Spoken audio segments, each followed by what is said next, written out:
So next जो है curative surgery. Curative surgery means cure means curative surgery means cure करना। जो patient को कैंसर हुआ है उसको कंप्लीटली बॉडी से क्या करना, एलिमिनेट करके पूरा क्योर करना। That type of surgical management is known as curative surgery. So जब हम सर्जरीज करेंगे तो आप देखेंगे कि कुछ सर्जिकल मैनेजमेंट में क्योर करना पॉसिबल नहीं होता है, कुछ में पॉसिबल होता है जो सर्जरी कंप्लीट कैंसर को क्योर करेगी। The type of surgery which completely cure the cancer which that is known as curative surgery. For example in case of breast cancer we are performing a surgery which is known as MRM, modified radical mastectomy. आगे बढ़ाऊंगा मैं। सो ये MRM surgery क्या करती है, breast cancer को completely क्या कर देगी, क्योर कर देगी। And that's why this type of surgery is known as curative surgery. So यहाँ पे all gross and microscopic tumour is removed और डेस्ट्रॉयड। जो भी दिख रही है और जो आपको अपनी आंखों से नहीं दिख रही लेकिन जो माइक्रोस्कोप से आपको लग रहा है कि है कैंसर, वो सब कुछ कंप्लीटली आपने एलिमिनेट कर दिया। That type of surgery is known as curative surgery. Curative surgery. कल ट्यूसडे है और कल पेपर होगा, टेस्ट पेपर। ऑन्कोलॉजी जो हमने पढ़ा था स्टार्टिंग से वो पढ़ के आना है। जो भी बेसिक हमने पढ़ा है पूरा बेसिक ही पढ़ा है, कुछ ज्यादा उसमें है नहीं, तो वो पूरा पढ़ के आएंगे। उसके अलावा जो संडे एंडोक्राइन पढ़ा है और जो न्यूट्रिशन आपने पढ़ा है वो तीनों आप पढ़ के आएंगे आपके आने वाले कल ट्यूसडे के टेस्ट के लिए। ये लिख लिया, मूव करें। टेस्ट जो है वो फर्स्ट क्लास में भी हो सकता है और सेकंड में भी हो सकता है, अभी फिक्स नहीं है, बस होगा। तो आपको आना है, अब पहले क्लास होगी या पहले टेस्ट होगा वो उसी टाइम डिसाइड होगा। ठीक है, समझ गए। तो लगता है कि नहीं हम क्लास ले लेंगे या टेस्ट नहीं देंगे, भाग जाएंगे आ जाएंगे, तो वो पता नहीं, मुझे भी नहीं पता है कब भागना है कब क्लास पढ़नी है, वो अब कल ही पता चलेगा। ठीक है, लिख लिया। The next type of surgery which is known as control surgery. Control surgery, it is also known as cytoreductive surgery, or sometimes it is also known as debulking surgery. Debulking. So cytoreductive. Cyto means cell, और ये जो cell है वो कौन सी cell है, cancer cell. Reductive means reduce करना। जैसे लास्ट टाइप ऑफ सर्जरी जो हमने पढ़ी थी उसमें हमने देखा कि we are completely eliminating all the gross and microscopic tumours, that is curative surgery. In this condition the tumour size is very large size of tumour, और वी कैन से ट्यूमर जो है बहुत सारे पार्ट के अंदर involve है, and we are not able to remove complete tumour, जो पूरा का पूरा ट्यूमर का पार्ट है वो सारा हम नहीं निकाल पा रहे हैं। तो हम यहाँ पे क्या करेंगे, दो अप्रोच के साथ जाएंगे। We will go surgical with either radiation और कीमो, या तो आप कीमो दे देंगे उसके साथ में और रेडिएशन देंगे। तो जब आप सर्जरी करेंगे तो सर्जरी में क्या होगा, जो कैंसर सेल है उनको रिड्यूस कर देंगे। फॉर एग्जांपल इतना बड़ा ट्यूमर था, जस्ट फॉर एग्जांपल 100 सेल ली थी, और आप 100 सेल को आउट नहीं कर पा रहे हैं सर्जरी करके। जब हम 100 सेल वाली कंडीशन में रेडिएशन प्रोवाइड करते हैं तो वो भी इफेक्टिव नहीं हो रहा है, एंड जब हम कीमो दे रहे हैं तो वो भी कंप्लीटली इफेक्टिव नहीं है। तो हमने क्या किया, इफेक्ट को इंक्रीज करने के लिए जो 100 है इसमें से 70 सेल को सर्जरी से बाहर निकाल दिया, पीछे कितना बचा 30। Now this 30 cell will be killed by the radiation और कीमो। 100 को किल नहीं कर सकता रेडिएशन या कीमो, बट 30 सेल को इजीली क्या कर सकता है, किल कर सकता है। So this type of surgery is known as cyto productive, reduction in the number of cancer cell by performing a surgery. और अदर वर्ड में एक और लिखा हुआ है डी बल्किंग, डी का मतलब होता है डिक्रीज, डी फॉर डिक्रीज, और बल्किंग बल्क, बल्क का मतलब होता है बड़ा सा मास, उसको बोलते हैं बल्क। सो जो बल्क है उसको डिक्रीज करना, that is known as debulking surgery. So this is the debulking surgery in which we decrease the bulk of tumor. जो मास है बड़ा सा उसको हम क्या करें, रिड्यूस करें, डिक्रीज करें, इसको आप क्या बोलेंगे, debulking surgery. तो ये सर्जरी का प्रोसेस क्या होता है आपका, कंट्रोल सर्जरी या साइटोरेडक्टिव या फिर debulking। ये जो सर्जरी होती है मेनली हम यूज करते हैं specifically in pelvic type, pelvic जो एरिया है वहां पे cancer, specifically in female like ovarian cancer, ovarian cancer, uterine cancer, cervical cancer. ये जो कैंसर होते हैं ये क्या होते हैं, ओवरी में हुआ, वहां से यूट्रस में भी फैल गया, आपके सर्विक्स में फैल गया, वेजाइना में फैल गया, इंटेस्टाइन में फैल गया, रेक्टम में फैल गया, ब्लैडर में फैल गया। उस पेल्विस में जो भी स्ट्रक्चर है सब में स्प्रेड हो गया, पेरिटोनियम को भी इन्वॉल्व कर दिया, और उस कंडीशन में जो पार्ट हम आउट कर सकते हैं वो सारा काट के हटा देंगे। एंड उसके बाद लगता है कि अभी भी कुछ पार्ट बचा हुआ है तो फिर हम करेंगे कीमोथेरेपी या फिर radiation therapy. So it is also known as cytoreductive और डीबल्किंग सर्जरी। अदर वर्ड में आप इसको क्या बोलेंगे, साइटोरेडक्टिव और debulking surgery. Control surgery is a debulking procedure that consists of removing a large portion of a locally invading tumor such as advanced ovarian cancer. तो जो बड़ा मास है उसको कट करके आउट करना, कंट्रोल करना, और उसके बाद उसके ऊपर अदर सर्जिकल मैनेजमेंट या sorry other management of cancer like radiation और कीमो देके उसको क्योर करना, उसको हम क्या बोलेंगे, डीबल्किंग और कंट्रोल्ड और साइटोरेडक्टिव सर्जरी।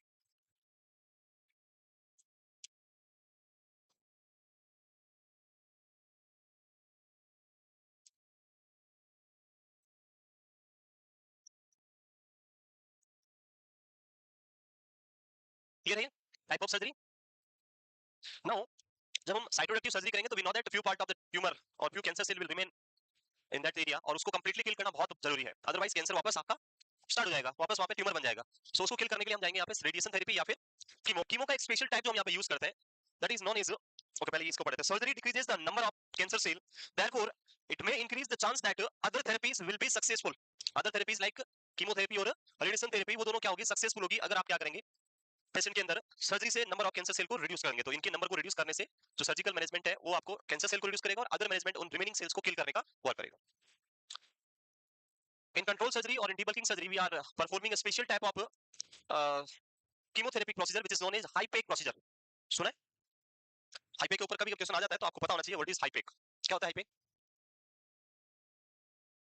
HIPEC नहीं पता? HIPEC is the heated intraperitoneal chemotherapy that is known as HIPEC procedure। क्या है अभी समझते हैं उसको, ये क्लियर? नहीं लिखा?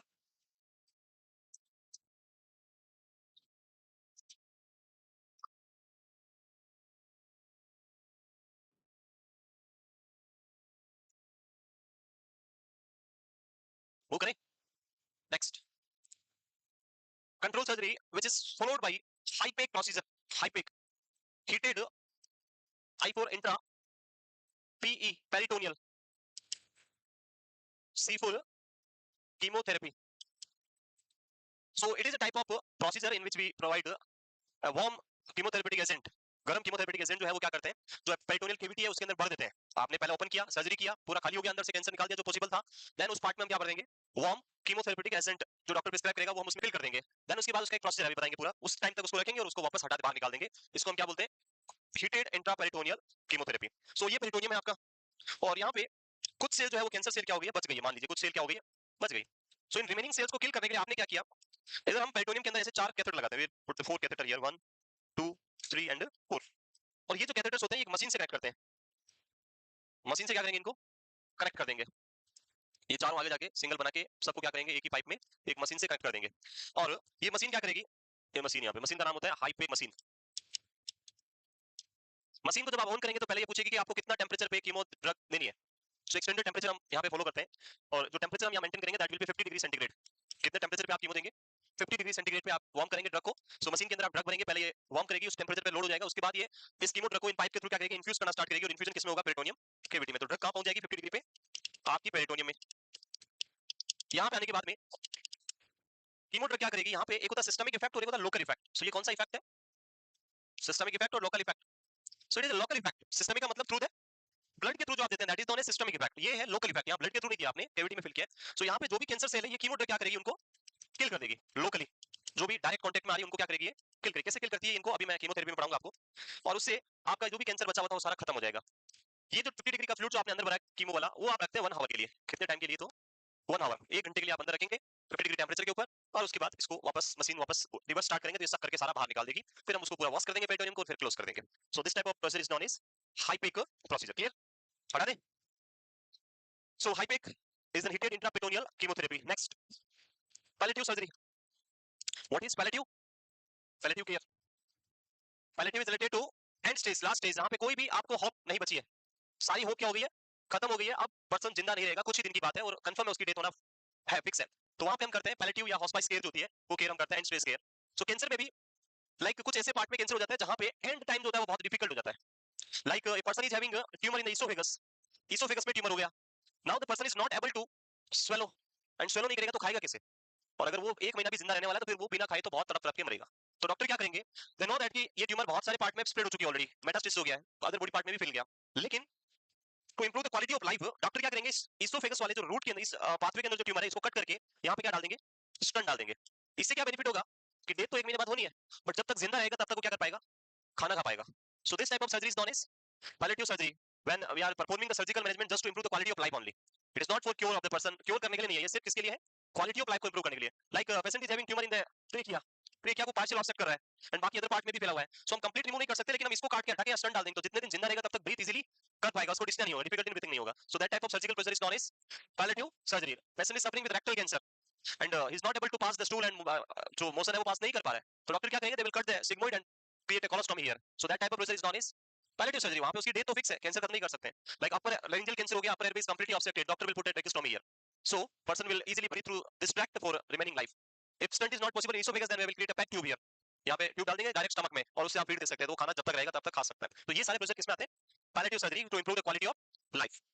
So palliative surgery is performed to improve the quality of life during the survival time. जब तक जिंदा है तब तक के लिए इसे खाएगा, वो है palliative surgery.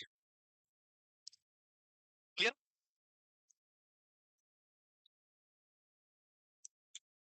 Complete surgical management. Yes. Surgery कुछ ज्यादा डिफिकल्ट नहीं है. Diagnostic surgery for the diagnosis of cancer. Then उसके बाद prophylactic surgery in view of risk factor. We are performing surgery before developing the cancer. That is prophylactic. Curative surgery to cure the cancer. Then we have control surgery or debulking, and then palliative surgery. लिखिए. Next. Reconstructive or rehabilitative surgery. What is reconstruction? Reconstruction, like patient is suffering with oral cancer and you perform the mandibulectomy. यहाँ से mandibulectomy कर दिया, ये part काट के हटा दिया, हाफ पार्ट यहाँ से लेके यहाँ तक कट कर दिया और यहाँ पूरा ओपन हो गया. अब क्या उसको ऐसे रख देंगे हैं? तो दूसरा वो तो ठीक है, दूसरा देखिएगा डर जाएगा ये क्या हो रखा है, सारा बाहर दिख रहा है अंदर. सो उसको कवर करने के लिए हम क्या करते हैं, फ्लैप या फिर ग्राफ्टिंग, जो फ्लैपिंग है वो हम करेंगे यहाँ पे. Like most of the time we will go for two type of flap. One is PMMC flap and second one is free flap. क्या होता है बता रहा हूं मैं. तो that type of procedure is known as reconstructive surgery to improve again quality of life. And in case of like breast cancer,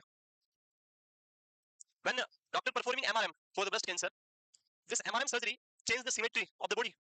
female के अंदर जो बॉडी का सिमेट्री हो क्या होगा, चेंज हो जाएगा. And that change in the symmetry will decrease the quality of life. जो फीमेल है उसको बहुत साइकोलॉजिकली और थिंग्स माइंड में रहेगी और क्वालिटी ऑफ लाइफ उसका बहुत डिक्रीज हो जाएगा, वो बाहर नहीं आएगी, उसको बहुत सेम फील होगा. और उसको प्रिवेंट करने के लिए डॉक्टर्स क्या करेंगे, they will use the other part muscles area और fat area like abdominal fat और दिस LD मसल्स, ये जो मसल्स है इनको यूज करके वापस ब्रेस्ट रिकंस्ट्रक्शन कर देते हैं.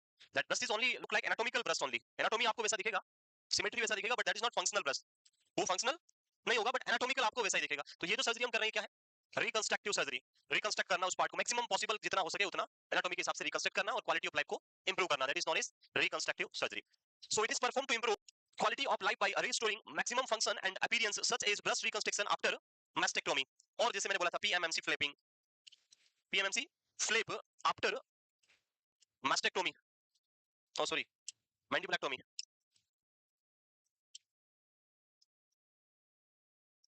PMMC जानते हो? PMMC is the, it's a name of muscle, percutaneous pectoralis major, not percutaneous, pectoralis major first, pectoralis major myocutaneous. This is the PMMC, percutaneous sorry pectoralis major myocutaneous, that is the PMMC. So ये जो यहाँ पे muscles होती है, this is the muscle, यहाँ की जो muscles होती है, it is the pectoralis major और उसके साथ में myocutaneous उसके नीचे. उसको हम यहाँ से जो साइज आपको रिक्वायर्ड है उतना कट करेंगे ऐसे और पूरा एक फ्लैप बनाएंगे और उसको यहाँ टनल करके ऊपर ले जाके सुचर कर देंगे. तो that is known as PMMC flap. तो ये हो गया रिकंस्ट्रक्टिव. ये नहीं sometime when we are performing complete central arch resection. Central arch resection means जो mandible है वो पूरा आपने हटा दिया, यहाँ से लेके यहाँ तक पूरा mandible हटा दिया, नीचे वाला कुछ नहीं बचा है. In that situation जो ये मसल फ्लैप है वो यहाँ अटैच नहीं होगा, little bit bone part is required, otherwise पूरा ऐसे नीचे हैंग होगा. So उस सिचुएशन में हम क्या करेंगे, we will go for a bone flap also. आप बोन लेंगे, उसके साथ में बोन के साथ में मसल लेंगे और उसको यहाँ अटैच करेंगे और जो उसकी वेसल्स होगी उसको एनास्टोमोसिस करेंगे यहाँ की जो वेसल्स है उसके साथ में. That is known as free flap. उसको हम क्या बोलते हैं, फ्री फ्लैप. फ्री फ्लैप का मतलब उसके पास ब्लड सप्लाई नहीं है, फ्री है वो, उसको आपको ब्लड सप्लाई देनी पड़ेगी यहाँ एनास्टोमोसिस करके. एंड अगर आपको बोन लेना है बॉडी में तो कहाँ से लेंगे आप, बोन ग्राफ्ट आपको चाहिए तो कहाँ से लेंगे, tibia, fibula, radius, ulna, bone कहाँ से लोगे, हेड से, चेस्ट से, रिब से, क्या लेंगे. If you require a bone, which part you take? Tibia, fibula, tibia और फिबुला. सो बेसिकली अगर हम बात करें बॉडी में तो हमारी बॉडी का जो वेट है, मेरी बॉडी का जो भी वेट है वो सारा कौन सी बोन, अगर टिबिया और फिबुला की बात करें तो कौन सी बोन के पास है. सो होल वेट जो होता है वो टिबिया बोन पे होता है. Fibula is a free bone. Fibula कोई बोन वाली वो वेट वाली बोन नहीं है. Fibula is a free bone, उसका कोई रोल नहीं, वेट में कोई काम नहीं है उसका. सो आप क्या करेंगे, जो फिबुला वाला है उसको जितना चाहिए उतना कट करेंगे और उसको यहाँ पे देखेंगे ऐसा, एक ऐसे लगाएंगे, एक ऐसे लगाएंगे, 200 स्क्रू लगा के फिक्स कर देंगे तो उससे वापस ऐसा मैंडिबल जैसा शेप आ जाएगा, वो बोलते हैं free flapping. Next, advantage of adverse effect of surgery. Surgery करने से क्या एडवर्स इफेक्ट आएंगे, loss of function of the specific body part, reduce the function as a result of organ loss, scarring or disfigurement, grieving about the altered body image or imposed change in the lifestyle. So ये सबसे important होता है grieving, कोई procedure होने के बाद में. Grieving जो है वो प्रॉपर होना चाहिए, नहीं तो बाद में इश्यूज हो जाता है, लाइफ में क्राइसिस आ जाता है बहुत बड़ा. सो ग्रीविंग को समझने के लिए हमारे एक भाई साहब थे जिनका नाम था कुबलर रोस, जानते हो, उन्होंने बताया ग्रीविंग कंप्लीट कैसे होता है. DABDA, ये 5 स्टेज में होता है और ये भी बहुत बार पूछा है, सीक्वेंस पूछते हैं कभी कभी, क्या पूछते हैं. So DABDA DABDA. First is denial. जब भी कुछ गलत होता है और पर्सन को आप बताएंगे विद प्रूफ, स्टिल पर्सन बोलेगा नहीं मेरे को हो नहीं सकता है, ऐसा तो पॉसिबल है ही नहीं, दैट इज डिनाइल. बाद में जब उसको लग जाएगा कि यार ये तो मेरा ही है, अब कुछ नहीं हो सकता, देन एंगर उसको आएगा, गुस्सा आएगा कि मेरे ही साथ क्यों किया, इतने सारे लोग और थे उसके साथ कर देते, ये होता है. सो वो एंगरनेस. एंड देन बार्गेनिंग, जब उसको लग गया कि अब कितना भी गुस्सा करूं ये तो यही रहेगा, चेंज होने वाला नहीं है, देन ही और she will start bargaining to ऊपर वाला कि मुझे 2 साल और दे दो, बच्चे की शादी करनी है, ये दे दो, वो दे दो, इतना और करना है. आफ्टर दैट जब उसको लगेगा कुछ नहीं है तो फिर वो जब टाइम नहीं मिलेगा तो डिप्रेस हो जाएगा, और डिप्रेशन के बाद उसको समझ में आया कि अभी 1 महीना ही बचा है लाइफ का, तो फिर वो उसको एक्सेप्ट करके बोलेगा ठीक है जो है तो ठीक है, अब इसको एक्सेप्ट करो और 1 महीने तो आराम से जिंदा रहूंगा। सो दैट इज ग्रीविंग। अगर ये इनकम्प्लीट ग्रीविंग होता है तो प्रॉब्लम ज्यादा हो जाती है। ग्रीविंग जो मेन आपको देखने को मिलती है, इसका रीजन क्या है? क्राइसिस। सुना है क्राइसिस क्या होता है? Crisis sudden loss, that is not sudden loss, it is not a sudden loss. Crisis में अगर in plan loss also, planning के साथ भी क्राइसिस हो सकता है। There are two types of crisis, yes और नो? नहीं, three types, very good. So जब हम क्राइसिस की बात करते हैं तो लाइफ के अंदर ऐसा इवेंट होना जिसकी वजह से पूरा सिस्टम डिस्टर्ब हो जाए। अलग अलग टाइप से आप क्राइसिस पढ़ते हैं इसमें। One is maturational crisis. Maturational crisis का meaning it is not sudden, मैं बोला था सडन नहीं होता है crisis. Maturational is not a sudden crisis. Like I know that I will be retired at the age of 60 year, 60 साल पे मैं रिटायर हो जाऊंगा, फिर मुझे पता है। And at the time of retirement I will have a crisis. क्या क्राइसिस आएगा कि अब मेरे पास काम नहीं है, पूरे दिन भर टाइम पास कैसे करेंगे, ऐसे देखते रहेंगे, कुछ काम नहीं होगा और कर भी नहीं पाएंगे, रहेगा नहीं बॉडी के अंदर, तो वो क्या है टाइप का क्राइसिस है। एंड दैट क्राइसिस अगर due to maturation of one phase of life, life की एक फेज मैच्योर हो गई और अब आप दूसरी फेज में एंटर कर रहे हो और आपको नई अडेप्टेशन कर रहे हैं, उसको हम क्या बोलते हैं? मैचुरेशनल क्राइसिस। लाइक रिटायरमेंट, आप लोगों की बात करें तो आप कॉलेज में थे, ग्रेजुएशन हो गया आपका, तो आप लाइफ की एक फेज कंप्लीट कर ली, पढ़ाई वाली फेज, अब आपको एंटर करना है जॉब वाली फेज में। जॉब कैसे लगेगी, कितना पढ़ना पड़ेगा वापस, कितना स्ट्रगल रहेगा, वो सारा क्राइसिस ही तो चल रहा है अभी। It is also type of maturational crisis. One is puberty, pre puberty state and puberty state. When female is in puberty stage तो वहां पे अलग लाइफ था, अलग प्रोसेस था, अलग था, मैच्योर हो गया और उसके बाद वो प्यूबर्टी स्टेट में एंटर किया, तो फिर से नया अडॉप्टेशन थिंग्स आएगी, वो भी एक टाइप का क्या है? Maturational crisis. मैरिज, शादी, शादी is not a sudden crisis. Sudden होता है, कितने सालों से प्लानिंग चल रही होती है, सबको पता है शादी होने वाली, होने वाली, कब होने वाली वो फिक्स नहीं है पर होनी है। तो जब मैरिज होता है एक अनमेरिड स्टेज और एक होती है मैरिड स्टेज, तो जैसे ही मैरिड स्टेज में एंटर करेंगे पूरा सर्कमस्टांसेस चेंज और नए एडेप्टेशन एंड एडजस्टमेंट आएंगे, that is the maturational crisis. Parenthood, पहले सिंगल थे अब माताजी पिताजी बन गए, नई रिस्पांसिबिलिटीज आ गई, that is again a maturational crisis in the life. So ये सारा क्या होता है? Maturational crisis. उसके अलावा होता है situational crisis, situational crisis. And third type होता है, third one is that is social crisis. Situational crisis is a crisis which occurs suddenly. This occur sudden, and like social crisis also occur suddenly, and this will also occur suddenly. But the difference is this will cause a loss to a limited group of person. जो situational crisis है वो एक limited population को affect करेगा, like एक single person को, दो लोगों को, एक फैमिली को, that is the situational crisis. But the social crisis will affect multiple group of populations, multiple geographical area भी बताऊंगा मैं। सिचुएशनल क्राइसिस जैसे एग्जाम रिजल्ट आएगा, आता है, हाँ एग्जाम का रिजल्ट आया और रिजल्ट आते ही क्या हो गया, एग्जाम में पास हो गए, तब तो क्राइसिस आया नहीं। लेकिन जब एग्जाम में फेल हो जाते हैं तो वो क्राइसिस जो आता है वो क्या होता है? सडन क्राइसिस आता है। एग्जाम हो गया, कॉलेज हो गया, जहां भी, वो क्राइसिस किसमें आएगा? That is a situational crisis, जहां पे सडनली आपको क्या पता चला कि मैं सिलेक्शन नहीं हुआ, तो that is a crisis which occur suddenly in your life, and उसकी वजह से लॉन्ग टाइम तक आपको प्रॉब्लम चलती रहेगी।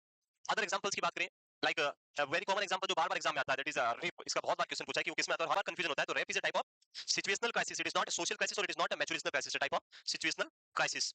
लाइक जॉब लॉस हो जाना, आप जॉब पे जा रहे हैं रोजाना और एक दिन आपके बॉस ने फोन करके बोला कल से नहीं आना है, लाइफ में क्या आ गया? क्राइसिस। अब क्या करेंगे? एक तो था रिटायरमेंट और एक था job loss. Retirement is a maturational crisis, वहां पे कोई आपको सडनली नहीं पता चला है, लेकिन जब जॉब लॉस होता है वो क्या होता है? सडन होता है। So that is known as situational crisis. Social crisis is a type of crisis which occur, इसमें वन मोर एग्जांपल जो बार-बार एग्जाम में आता है, दैट इज सुसाइड। सुसाइड, सो एक होती है डेथ, एक होता है सुसाइड। सुसाइड से भी डेथ होगा, एक हो गया डेथ, किसी के घर में पिताजी या जो भी ओल्ड एज में थे, ग्रैंडफादर और जो ग्रेट ग्रैंड जो भी थे उनकी डेथ हो गई, और एक हो गया कि किसी ने सुसाइड कर लिया। So death is a type of crisis, death, death is a type of crisis. So that is a maturational crisis, but that is not for that person जो मरा है उसके लिए नहीं, वो फैमिली के लिए है। और वो एक प्लान, तो हमें एक्सपेक्ट था कि भी ओल्ड एज है, बुढ़े हैं, जाएंगे, हम भी जाएंगे भाई, हम कौन से रहेंगे? अगर एरोप्लेन ऊपर गया तो वापस नीचे तो आएगा, कब तक ऊपर ही रहेगा? पॉसिबल है कि मैं तो कभी नीचे नहीं आऊंगा, कभी तो आएगा, फ्यूल तो खत्म होगा एक दिन।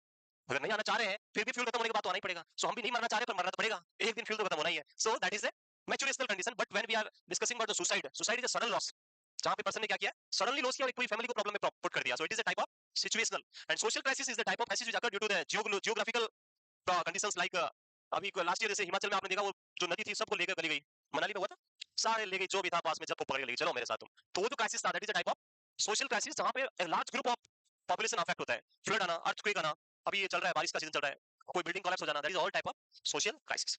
और जब इस क्राइसिस के लिए आप रेस्पॉन्स करते हैं तो उसको हम क्या बोलते हैं? ग्रीफ, जो हम यहाँ पे बात कर रहे थे, ग्रीवेंस, ये क्या होता है? Grief, what is grief?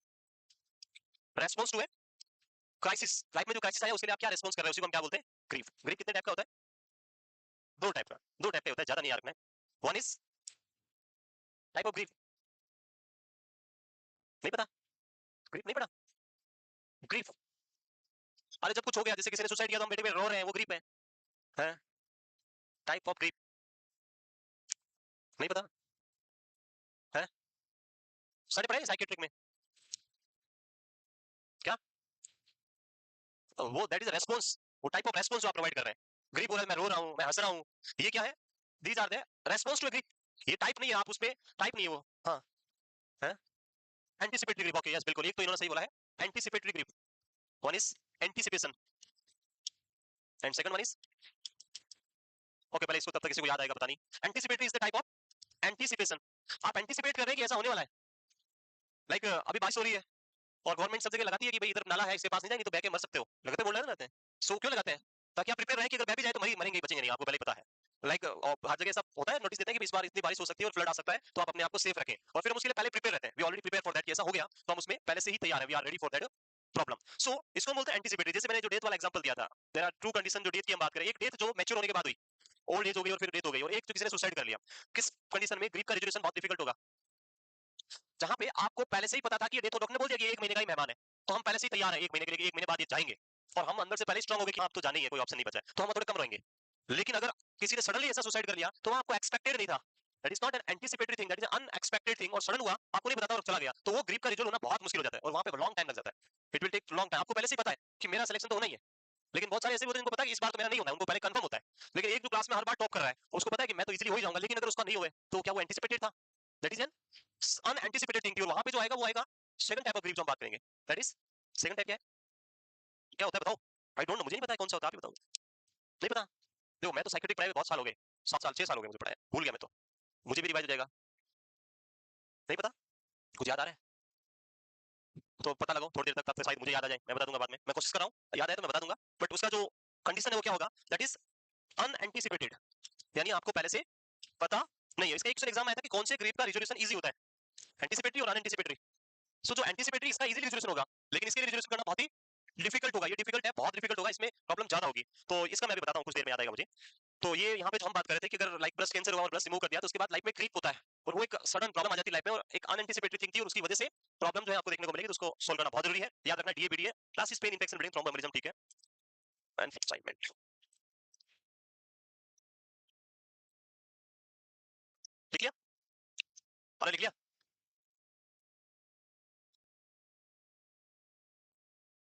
Now we are entering in a very important topic and that is chemotherapy. लिख लिया, हटा दे।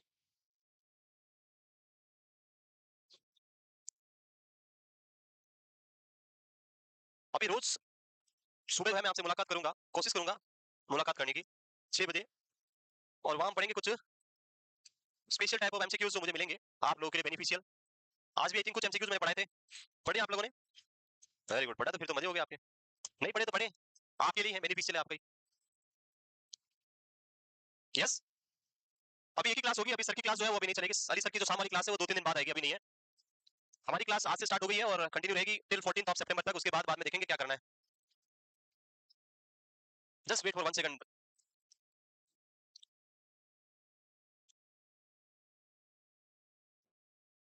बिल्कुल, जो मेरा गेस था वही है और वही टाइप था। So there are two types of grief, मैं ग्रीप दिखाने के लिए इधर देख रहा था अभी, इसमें आ ही नहीं रहा है।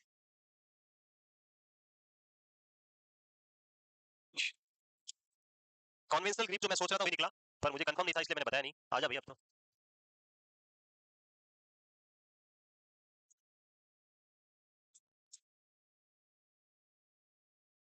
तो कीमोथेरेपी स्टार्ट करें।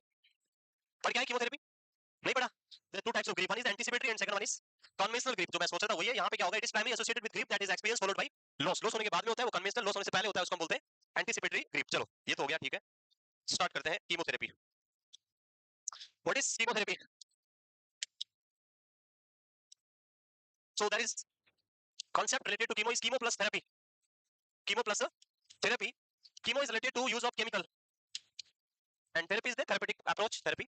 So cancers को treat करने के लिए वेरियस टाइप ऑफ केमिकल्स जो हम पढ़ेंगे वो हम यूज करते हैं, और वो केमिकल्स यूज करने की थेरेपी को हम क्या बोलते हैं यहाँ पे? Chemotherapy. So use of anti cancer और anti neoplastic agents, it is the use of anti neoplastic, anti मतलब अपोजिट, नियोप्लास्टिक मतलब जो न्यू ग्रोथ हो रही है कैंसर वाली, उसको किल करने के लिए, agents to attempt to kill tumour cell by interfering with cellular function और रिप्रोडक्शन। नेक्स्ट क्वेश्चन जो आता है, जब हम कैंसर थेरेपी प्रोवाइड करते हैं, कीमोथेरेपी प्रोवाइड करते हैं, तो ये सिर्फ कैंसर सेल को ही क्यों किल करती है? What is the mechanism of action in drugs का, क्या मैकेनिज्म है उसकी हम बात करते हैं, कैसे ये काम करती है। ये हमने पहले भी लिखा था, Paul always is known as the father of chemotherapy and Joseph Lister who given the modern concept of chemotherapy जो हम पढ़ेंगे अभी। सो कैसे कीमो वर्क करता है उसकी बात करते हैं। Why it is only effective on cancer cell, why it is not effective on other cell. तो ये दोनों आई थिंक आपने पहले पेज पे लिखा हुआ है, पेज नंबर 1 पे, तो इसलिए नहीं लिखेंगे, सिर्फ क्या लिखना है, ओनली मीनिंग ऑफ कीमोथेरेपी क्या है, कैसे वर्क करती है chemo.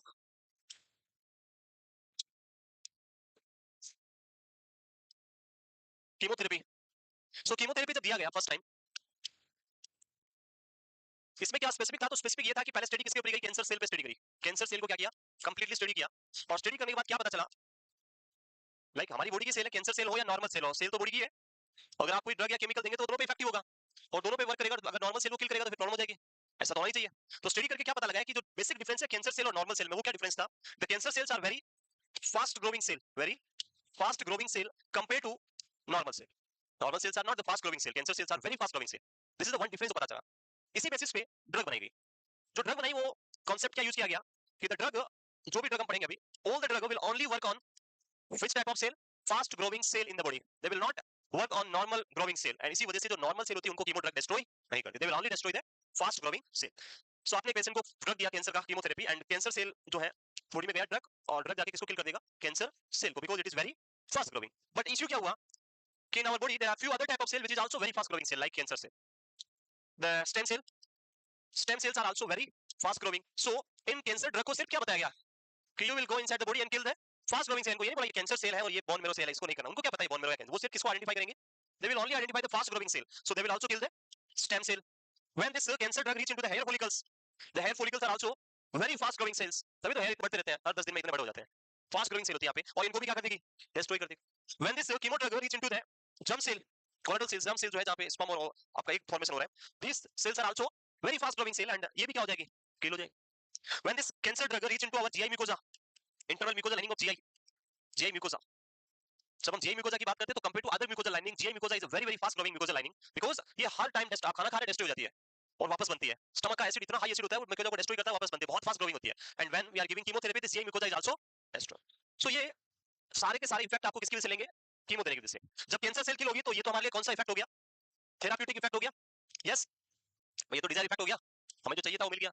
When these cells are destroyed तो ये क्या हो जाएंगे, side effect of chemotherapy, like stem cell damage होने से जितना भी आपका बोन मैरो सप्रेस हो जाएगा और उसकी वजह से पेन साइटोपिनिया हो जाएगा, पेन साइटोपिनिया आगे पढ़ेंगे अभी, हेयर फॉलिकल्स लॉस होने की वजह से एलोपेशिया हो जाएगा, alopecia, loss of hair, germ cell destroy होने से स्टर्डिटी हो जाएगी, परमानेंट स्टर्डिटी, और जीए म्यूकोसा डैमेज होने से बार-बार नोजिया एंड वोमिटिंग होगा, अगेन अगेन नोजिया वोमिटिंग आएगा पर्सन को कीमोथेरेपी की वजह से। So these all are the side effect, और एक आपका क्या है, पॉजिटिव इफेक्ट या थेरेप्यूटिक इफेक्ट। तो ये कांसेप्ट क्लियर हो गया कीमो कैसे वर्क करता है, सिंपल सा कांसेप्ट है, chemotherapy drug only destroy the fast growing cell in the body, if it is normal type of cell or it is abnormal type of cell, all the fast growing cell will be destroyed by the chemotherapy. Clear? Start करें, yes, ये लिख लिया था, ये दोनों तो लिखना नहीं, ये लिखना है केवल, पहला वाला चाहिए, मैंने लिखा चाहिए, ये चाहिए, इसमें कुछ नहीं लिखा मैंने, एक ही लाइन लिखनी है, chemotherapy destroy the fast growing cell in the body, all the fast growing cell in body, बाकी सारा साइड इफेक्ट तो मैं आगे पढ़ाऊंगा वैसे आपको।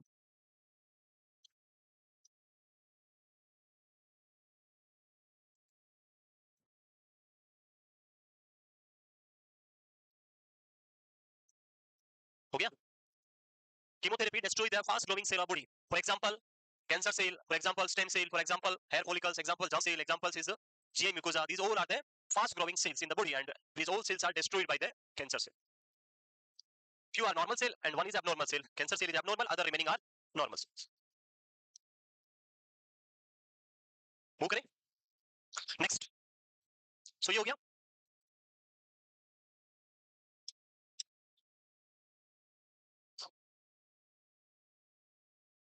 अरे लिखिए ये, next is the classifications of chemotherapy. Chemotherapy can be classified into two types. Classification.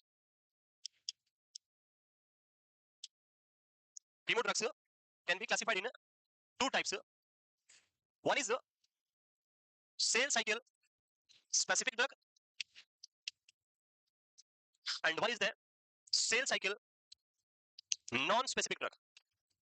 Cell cycle specific and cell cycle non-specific. Meaning of first इसकी बात करते हैं फिर उसको पढ़ेंगे, सेल साइकिल स्पेसिफिक ड्रग। सो आपने सेल साइकिल पढ़ा याद है, सेल साइकिल जब भी सेल ग्रोथ करती है तो उसकी एक साइकिल होती है, दो फेज होती है, one is interphase and second one is M phase, याद है? एंड देन एम फेज के अंदर अलग-अलग प्रोफेज, मेटाफेज, एनाफेज, टेलोफेज, और इंटरफेज में आपका G zero, S phase and जी1 जी2 जो भी था वो सारा देखा हमने पढ़ा। So cell cycle specific drug it means like, ये मैं यहाँ पे सेल साइकिल बताता हूं एक, this is the M phase, then it is the G one phase, S phase, G two phase and then M phase. ये है सेल साइकिल जहां पे सेल ग्रो करती है। When we are giving group number 1 drug, sales cycle specific drug, the drug act on a specific phase of a sales cycle. जब आप इस drug को प्रोवाइड करेंगे तो ड्रग इस सेल साइकिल में किसी एक स्पेसिफिक फेज को ही ब्लॉक करेगा। Like drug is blocking only the M phase, then we will say M phase inhibitor drug, और वो हर टाइम किसको ब्लॉक करेगा? Every time only to the M phase. Cell cycle specific, like one group of drug जो आगे हम पढ़ेंगे, M phase inhibitor, so the drug will bind on the M phase and block it, और every time it work on the M phase only. इसको हम क्या बोलेंगे? Cell cycle specific drug. Cell cycle specific drugs are those type of chemotherapic agent which only work on a specific phase of cell cycle. It may be possible कुछ other drugs होगी जो सिर्फ किस phase में work करेगी? S phase में, तो उनको हम क्या बोलेंगे? S phase inhibitor drug. जो ड्रग एम फेज में वर्क करेगी उनको एम फेज इनहिबिटर ड्रग। जो फेज जी1 में ब्लॉक करेगी उसको बोलेंगे G one blocker drug. But in case of non specific drug, this is the M phase, this is the G one S phase, and this is the G2 phase and opus M phase. When you are giving a non-specific drug, like you are given this drug first time this drug is binding on the M phase and block it. The next day you given again, and next day this drug will bind on the S phase and block it. Third day you given this drug and it will blocking the G1. Fourth day you given and it blocking the M phase. Fifth day you given and it blocking the S phase. It means in case of non-specific drug, drug can bind on any phase of cell cycle. वो drug की choice अपनी मर्जी है, वो जो इच्छा होगी वो करेगी, वहां पे कोई फिक्स फेज नहीं होगा। In case of specific drug, drug is binding every time on a one single phase of the cell cycle. इसको हम क्या बोलेंगे? Specific. Non-specific में drug क्या कर सकती है? किसी भी फेज में बाइंड हो सकती है, उसकी जो इच्छा है उस पे जाके ब्लॉक करेगी। That is known as non-specific group of drug. इसको समझने का एक सिंपल सा एग्जांपल, जैसे आपने क्रिकेट अगर आपने कभी देखा है तो वहां पे एक होता है बैट्समैन, होता है बैट्समैन, एक होता है बॉलर, देखा है? बैट्समैन बहुत अच्छे से बैटिंग करता है, बॉलर बहुत अच्छे से बॉलिंग करता है। So this person is only for batting, this person is only for bowling, but there is one another person which is known as all rounder. This person able to go for batting or bowling or fielding, everything, he is perfect in everything. So this is an example of non specific. ये specific नहीं है, ये क्या है? non specific, कुछ भी कर सकता है। जब आप बोलोगे तो बैटिंग कर लेगा, जब आप बोलोगे तो बॉलिंग कर लेगा, जब बोलोगे फील्डिंग अच्छी करेगा। बट ये पर्सन सिर्फ, आप इस बैट्समैन को बोलो बॉलिंग कर तो नहीं कर सकता है, और इस बॉलर को बोलो बैटिंग कर तो नहीं कर सकता, इसलिए हम इसको क्या बोलेंगे? स्पेसिफिक, एंड इसको हम क्या बोलेंगे? Non specific. दोनों में से ज्यादा बेस्ट कौन सा रहता है? ऑलराउंडर या which one is more better, all rounder और बैट्समैन और bowler? So this person is more better because he is working, एक पर्सन दो का काम कर रहा है और ये एक एक अकेले काम ही कर रहा है, इनका काम थोड़ा कम है, स्पेसिफिक नहीं है। ये स्पेसिफिक है, ये नॉन स्पेसिफिक है, सो मोर बेटर इज ऑलराउंडर। इसलिए एग्जाम में ये क्वेश्चन भी आता है कि स्पेसिफिक ड्रग ज्यादा इफेक्टिव होती है non specific? Answer is non specific is more effective compared to the specific drug. तो ये क्लियर हो गया? यस। सो यहाँ लिखा हुआ है पूरा क्लासिफिकेशन, क्या आ गया? इंटरनेट कहां से आ गया ये? So classifications of chemotherapy, it can be classified in cell cycle specific drug. Those chemotherapeutic agents that destroy cells in a specific phase of the cell cycle. Cell cycle की specific phase में ही work करती है, उनको हम क्या बोलेंगे? Cell cycle specific drug. And second जो है उसकी हम बात करेंगे non specific, जैसे आप इसमें लिख सकते हो M phase inhibitor. Examples: mitotic और M phase inhibitor. Mitotic inhibitor. So these type of drug only work on which phase? M phase. That's why this known as a specific drug. आगे जितने भी ड्रग पढ़ेंगे, हर एक drug का हम पढ़ेंगे कौन सी स्पेसिफिक है, कौन सी नॉन स्पेसिफिक है, सबके साथ हम डिस्कस करेंगे। This is the first group.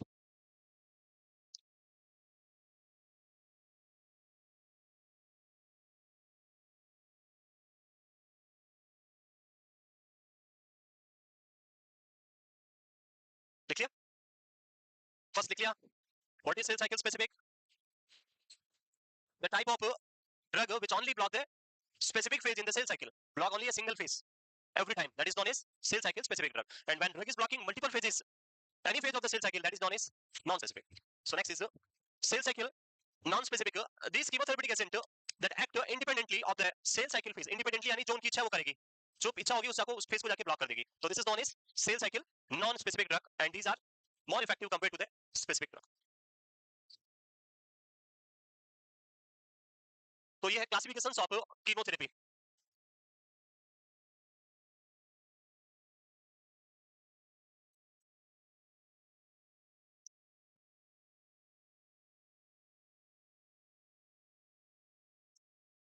लिख लिया? दोनों type clear? Specific and non specific drug chemotherapy के अंदर. द नेक्स्ट वन इज, हटा दे. Oh.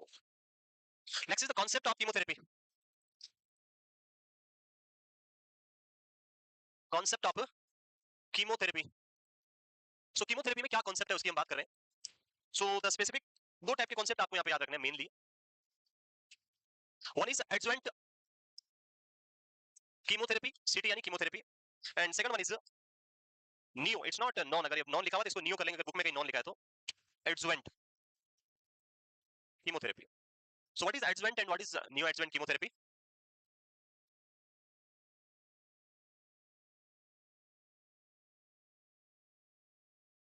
बताओ जल्दी बताओ, मैं पीपीटी से करता हूं तब तक. What is adjuvant chemotherapy? नहीं पता. बेसिकली एडजुवेंट का मीनिंग होता है टुगेदर, साथ में, बट उसको भी दो पार्ट में डिवाइड कर दिया, एक बिना नियो के और एक नियो के साथ में. सो ये पूछा आपसे कि what is the adjuvant and the neo adjuvant chemotherapy. So adjuvant और नियो एडजुवेंट जो हम बात कर रहे थे, हट गया वो, कहां गया, हां इधर.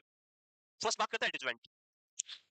बेसिकली एडजुवेंट और नियो एडजुवेंट हम क्या करते हैं, साथ में देते हैं टुगेदर, बट जो टुगेदर साथ में जो हम दे रहे हैं, ये साथ वाला दो थिंग हो सकती है. एक तो आपको कीमो देना ही है, कीमो के साथ में हम क्या कर सकते हैं, सर्जरी, और we will go for radiation. So ये प्रोसीजर है, बट दोनों में या याद रखना, आई थिंक अभी ये जो एमएससी एंट्रेंस एग्जाम होता है उसमें ये टर्म पूछा गया था, न्यू एडजुवेंट कीमोथेरेपी के अंदर. एडजुवेंट का मीनिंग होता है, वो होता है कि you are performing surgical management first, पहले क्या कर रहे हैं, सर्जिकल मैनेजमेंट कर रहे हैं, देन उसके बाद आप क्या दे रहे हैं, कीमोथेरेपी दे रहे हैं. This is known as adjuvant chemotherapy. And neoadjuvant का मीनिंग होता है you are giving chemotherapy first and then performing surgery. This is known as neoadjuvant chemotherapy. Difference है समझ में? Adjuvant means after the surgery, neoadjuvant means before the surgery. यहाँ पे लिखा है अच्छे से, आप वो लिखें. Adjuvant means, adjuvant chemotherapy is the utilization of anti neoplastic agent और chemo drug after the surgery और रेडियोथेरेपी. सो बाद में अगर आप दे रहे हैं तो उसको आप बोलेंगे adjuvant therapy. And if you are giving before, neoadjuvant, neoadjuvant chemotherapy is the utilization of anti neoplastic agent before the surgery, surgery से पहले. याद रहेगा दोनों. After the surgery which type, adjuvant, and before the surgery it's not non. याद रखना, clear कर रहा हूं, neoadjuvant it's not non adjuvant, गलत हो जाएगा, neoadjuvant. And one more concept that is non is combination chemotherapy. Combination chemotherapy is a type of concept which is used to increase the effectiveness of a chemo drug. जैसे आपने TB पढ़ा होगा, TB का management पढ़ा होगा. तो याद रखना है, हारना तो है ही नहीं. इस दुनिया में लोग बदल जाते हैं, तो किस्मत क्या चीज है, हैं? वो तो बदल ही जाएगी बहुत इजीली, डोंट वरी. सो इसलिए थोड़े दिनों में आपकी किस्मत बदलने वाली है. नॉन सेट एग्जाम है बहुत ही जल्दी, और आप लोग नर्सिंग ऑफिसर बनने वाले हैं. हाँ, कुछ ही दिन की बात की ये बात है, बाद में तो बिल्कुल ऐसे चलोगे आप लोग एनओ लगा के अपने नाम के आगे, नर्सिंग ऑफिसर, हैं? रेड घर में से नेम प्लेट बनवा के पूरा लिख के घर के बाहर पूरा नर्सिंग ऑफिसर एम्स. यस, वो करें. सो हम कीमो की बात कर रहे थे, सॉरी टीबी की बात कर रहे थे, टीबी ड्रग. आपने कहा होगा टीबी के अंदर जो ड्रग दी जाती है वो बहुत सारी साथ में देते हैं, सिंगल ड्रग रेजिमेंट नहीं होता है, वहां पे होता है मल्टी ड्रग रेजिमेंट. देखा है, you are giving multiple drugs together. So क्यों देते हैं मल्टी ड्रग, क्यों देते हैं, एक सिंगल ड्रग क्यों नहीं देते? रिपाम्पासिन, आइसोनियाजाइड और जो भी अदर ड्रग्स आप दे रहे हैं, एक ड्रग नहीं देते, बहुत सारे ड्रग्स साथ में देते हैं. उसका रीजन क्या है? So if you are giving a single drug, the mycobacterium tuberculi will cause resistance for that drug. So उसके इफेक्टिवनेस को इंक्रीज करने और रेजिस्टेंस को डिक्रीज करने के लिए हम एक ड्रग को ना देके मल्टी ड्रग साथ में देते हैं. Same in chemotherapy, to increase the effect of drug we combine multiple drug together and give to the patient. हम एक ड्रग ना देके बहुत सारी ड्रग देते हैं, अलग अलग ग्रुप की ड्रग को पेशेंट को एक साथ देंगे, तो उससे क्या होगा, रेजिस्टेंस होने के चांसेस क्या हो जाएंगे, कम, और इफेक्ट इंक्रीज होगा. तो उसको हम क्या बोलते हैं, combination chemotherapy. So it refers to use of cytotoxic drug in combination. Combination यानी एक साथ मिला के देना, उसको हम क्या बोलेंगे, कॉम्बिनेशन कीमोथेरेपी.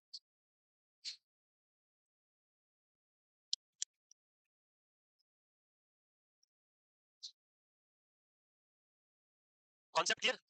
ड्रग पढ़ ले, कब से वेट कर रहे हैं आप लोग उसका, तो वो पढ़ लेते हैं आप. कीमोथेरेपेटिक एजेंट्स लिख लिए, हटा दे,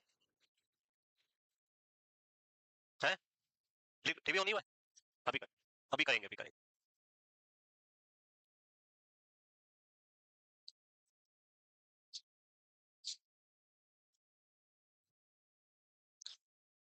सो this is the concept of chemotherapy. तो हमने बात किया कीमो कैसे वर्क करता है. Answer is it destroys the fast growing cell in the body. Second, classification, classified into two types. There is a specific and non-specific group of drug.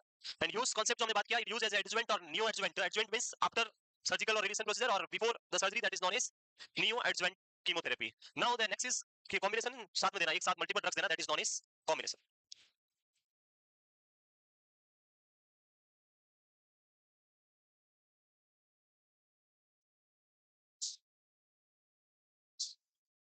ठीक है,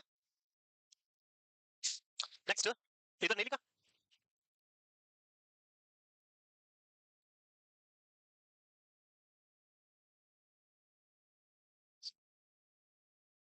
चले मूव करें, लिख लिया. Next, phase of chemotherapy. Phase of chemotherapy, so phase की बात करें तो the chemotherapy is given in 3 phases, 3 stage या 3 फेज में आप देते हैं इसको। The first phase is chemotherapy is often given in cycles with each period of treatment followed by arrest period। आपने देखा होगा जब कीमो देते हैं तो उसको बोलते हैं आपको 5 साइकिल दी जाएगी, आपको 6 साइकिल, आपको 4 साइकिल, आपको 3 साइकिल, आपको 8 साइकिल, अलग साइकिल्स देते हैं and there will be gap between 2 cycle. एक साइकिल दिया, उसके बाद 5 डेज का गैप, 3 डेज का gap and then next cycle, फिर वापस gap and then next cycle. देखा है सबने? सो ये जो होता है उसका रीजन क्या होता है? तो ये जो साइकिल में देने का रीजन है वो पहला पर्पस है, if you are giving in a single cycle then it will cause more side effect to the person, बहुत सारे ह्यूज साइड इफेक्ट होंगे और पर्सन रिकवर नहीं कर पाएगा। सेकंड थिंग, पीरियड्स जो भी है साइकिल का जो पीरियड है उसके बीच में जो रेस्ट पीरियड हम रख रहे हैं उसका पर्पस होता है जो आपने कीमो दिया उससे वापस रिकवर होने के लिए टाइम, जो भी कीमो हमने दिया उससे पर्सन क्या हो जाएगा, रिकवर हो जाए, उसके लिए आप टाइम दे रहे हैं, उसको यहाँ पे रेस्ट पीरियड हम बोलेंगे। So this allow the body time to recover from the effect of drugs. So this is the concept के बाद नेक्स्ट फेज है जिसकी हम बात करें। First is it is never given in a single cycle. एक साइकिल में क्यों नहीं देंगे? आंसर क्या होगा? सिंगल में दे दिया तो बहुत सारे क्या होंगे? साइड इफेक्ट होंगे, person is not able to recover from that side effect, so उसको डिवाइडेड डोज में दे रहे हैं। सेकंड थिंग, बीच में आप रेस्ट पीरियड रख रहे हैं, उसका purpose recovering from that effect of chemo, जो कीमो का इफेक्ट है उससे रिकवर करना। अब ये जो देंगे वो तीन टाइप्स का आप तीन फेज में दे सकते हैं, 3 फेजेस ऑफ कीमोथेरेपी।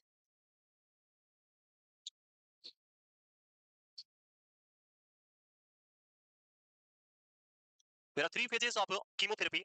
स्टार्ट करें? यस, 3 फेजेस ऑफ कीमोथेरेपी कौन कौन सी होती है? प्राइमरी, सेकेंडरी, टर्सरी, ऐसा होता है। सो बेसिकली यहाँ पे हम 3 फेज यूज करेंगे और जिसमें पर्पस होगा हमारा मेन पर्पस, फर्स्ट फेज का पर्पस होता है कैंसर सेल को किल करना, खत्म करना। सेकंड जो है वो होता है इन सम केसेस हम रिस्क को ध्यान में रखते हुए कि कुछ सेल बच गई होगी या वापस नहीं हो जाए, रीअकरेंस नहीं हो जाए, उसके लिए कुछ टाइम के लिए और ड्रग देते हैं। एंड थर्ड जो फेज आएगी वहां पे हम ड्रग देते हैं कि वापस नहीं हो जाए, उसको सप्रेस करने के लिए और थोड़े दिन एक्स्ट्रा ड्रग लो डोज के साथ में ड्रग देते हैं। तो 3 फेज हम पढ़ते हैं यहाँ पे। One is the induction phase. Induction phase यानी जो इनिशियल फेज जहाँ पे कैंसर को किल करने के लिए जो आपने ड्रग दिया उसको हम क्या बोलते हैं? इंडक्शन फेज या therapy. The initial phase aimed at inducing a remission, remission means decrease करना, और लिखा है reduction in the number of cancer cell, तो कैंसर सेल के नंबर को रिड्यूस करने के लिए, कम करने के लिए जो आप ड्रग दे रहे हैं वो फर्स्ट फेज होगा, उसको हम क्या बोलेंगे? Induction therapy. After induction therapy cancer cell खत्म हो जाएगी, रिड्यूस हो जाएगी, नंबर कम हो जाएंगे, और उसके बाद सेकंड स्टेज आएगी जिसको हम बोलते हैं कंसोलिडेशन थेरेपी। आप यहाँ कंसोलिडेट कर रहे हैं कि अगर कुछ सेल अगर बच भी गया तो वो क्या हो जाएगी? इससे किल हो जाएगी। So after remission is achieved consolidation therapy is used to eliminate any remaining cancer cell. कुछ सेल अगर बच भी गया तो उसको किल करने के लिए आपकी कौन सी थेरेपी यूज करेंगे? कंसोलिडेशन। तो कभी कभी एमसीक्यू पूछ ले कि during chemotherapy the purpose of consolidation therapy और the purpose of induction therapy, तो ये लिख सकते हैं आप, आंसर इजीली दे सकते हैं। Induction is the primary cancer therapy जो कैंसर सेल को किल करेगा। आफ्टर रिमिशन और reduction of cancer cell, few number of cell is remaining, then उनको किल करने के लिए हम कौन सी फेज के साथ में जाएंगे? कंसोलिडेशन फेज के साथ में। और कंसोलिडेट होने के बाद में कुछ केसेस के अंदर रिमिशन को, रिडक्शन को लॉन्ग टाइम तक मेंटेन रखने के लिए हम लो डोज पे ड्रग कंटिन्यू रखेंगे। हो गए?